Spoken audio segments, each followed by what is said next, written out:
जब आप किसी का पीएमएस पोर्टफोलियो बिल्ड कर रहे हैं, सो हाउ डू यू जी। Decide on the stock allocation? इसके अलावा यस। सेगमेंट्स की भी बात करूंगी, large cap, mid cap, small cap, उसके बीच में आप कैसे बैलेंस करते हैं? करेक्ट। हाँ, so that's very extremely important. जहाँ तक स्टॉक एलोकेशन की बात है, हम्म। ये एक तरह से डिफरेंट अप्रोचेस आर देयर इसमें। काफ़ी पॉपुलर जो है चीज़ें कि भाई कन्विक्शन बेट होना चाहिए, हाँ। कॉन्सेंट्रेटेड पोर्टफोलियो होना चाहिए, what are your top three top five, और उसमें सिग्निफिकेंट पैसा आपने लगा दिया। These are all very speculative in nature and very high risk, right? अगर आप एक स्टॉक में 15-20% पैसा लगा देते हो, और let's say we know that anything can happen in equities, right? Equities, मतलब by nature they are risky, right? There hmm. are so many big companies which have gone to zero, or even we know that promoters and management also does not know at times कि भाई उनकी company zero पे जा सकती है, right? We have seen examples like Nokia, BlackBerry, जो हम्म। कि एक टाइम पे खुद में लीडर थे, everything went well, but that typically company went to zero, right? In spite of, India में भी काफी सारे ऐसे एग्जांपल्स हैं। ट्रू। तो इशू ये है that that is extremely high risk and very very speculative, because if it works out then obviously you feel that oh what a great pick. Now the way we manage this risk, and the way we construct the portfolio is have a reasonable diversification and be significantly large enough to capture what we call as a golden swan. जो black swan का opposite हो गया, that there are when you're trying to identify stocks at a mispriced level, there is mispricing because of different reasons. Sometimes the growth is mispriced, sometimes the sector outlook is mispriced. Let's say 3-5 years back PSU was a bad name, right? या। तो कोई भी company अच्छा deliver भी कर रही है, margin अच्छे हैं, ग्रोथ अच्छी है, ऑर्डर बुक्स अच्छी हैं, सब कुछ अच्छा है, लेकिन just because of the tag the stock is trading at single digit PEs, right? तो कभी तो there could be different reasons why things are misprice, but अब जब वो उसमें एक्सपोजर लेता है at that time and nobody wants to take that exposure, and you do your fundamental analysis well, you take care of the risk parts, how you can lose money, and then you build a portfolio, then there is a very very high likelihood where you can have like multi baggers in your portfolio. And for that you need to have a broader allocation, right? So we typically like something like a 30-35 kind of a stock portfolio, which gives us, it's slightly more of a VC approach as well, जहाँ पे मुझे enough ideas चाहिए मेरे portfolio में ताकि मैं वो मिसप्राइस opportunities tap कर सकूं। और एक और जो कॉन्सेप्ट है which is growth factor investing, that मेरे को कॉन्सेंट्रेशन या फिर मेरे को एलोकेशन ऐसे ग्रोथ फैक्टर्स पे चाहिए जहाँ पे हाई ग्रोथ एक्सपेक्टेड है और जो आज की डेट में मिसप्राइस्ड है, right?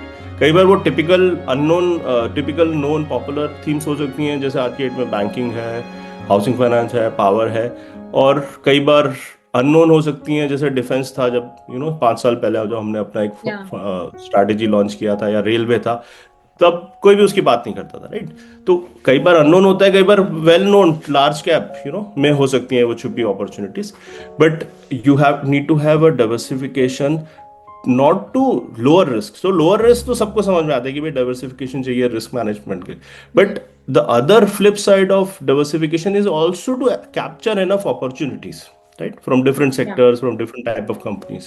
So that is what where we it comes to the stock level diversification and allocation metric.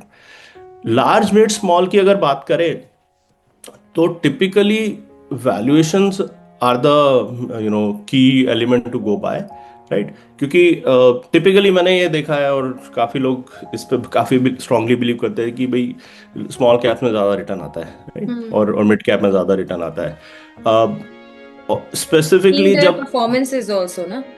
Exactly Yeah, exactly recently. So recent performance का बायस रहता है मोस्टली। उसके अलावा कोई भी अगर आप लॉन्ग टर्म में किसी भी इंडेक्स का रोलिंग रिटर्न देखेंगे तो आप देखेंगे कि वही 5 ईयर होल्डिंग पीरियड पे एवरेज रिटर्न जो रोलिंग पीरियड का है वो काफ़ी नैरो रेंज में है, विद इन 1% के डिफरेंस में आपको दिखेगा वो 20-25 साल का, अगर लॉन्ग डेटेड आप नंबर उठा के देख लीजिए। तो आइडिया ये है that returns are determined more by valuation than the growth opportunity, growth opportunity अच्छी है, स्मॉल कैप कंपनीज हैं ज़्यादा ग्रो कर सकती है, बट लार्ज कैप कंपनीज भी ग्रो कर सकती हैं, but it is actually the discount to interest की वैल्यू भी आपको कितना डिस्काउंट में मिल रहा है। अगर आप सब फेयर प्राइस पे ले रहे हो, हाई ग्रोथ कंपनी है उसको भी आपने हाई के मल्टीपल पे लिया है, तो आपको उसमें डिस्काउंट रेट ही मिलने वाला है, राइट? नॉट दैट कि भाई ये 40% से अगर ग्रो कर रहा है तो मैं उसको चेज करूँ कि I invest in high growth companies तो मुझे हाई रिटर्न आएगा। No, you rather run a very high risk that if the company growth derates, तो आपका पूरा पूरा री रेटिंग हो सकता है उस स्टॉक का, राइट? हम्म। तो it's a very kind of A bottom up approach आपको रखनी पड़ती है। पीएमएस में जब हम आते हैं तो ऑब्वियसली एक ओरिएंटेशन ऐसा हो जाता है क्लाइंट का कि भाई लार्ज कैप के लिए तो म्यूचुअल फंड एलोकेशन है, बिकॉज हम्म। 100 स्टॉक्स में आप कर क्या लोगे, राइट? बट वहां पे भी डिफरेंस है कि भाई आपका एलोकेशन किस हिसाब से है, और उसके बाद there is a big small cap universe which is more than Yeah. Let's say 700-800 stocks.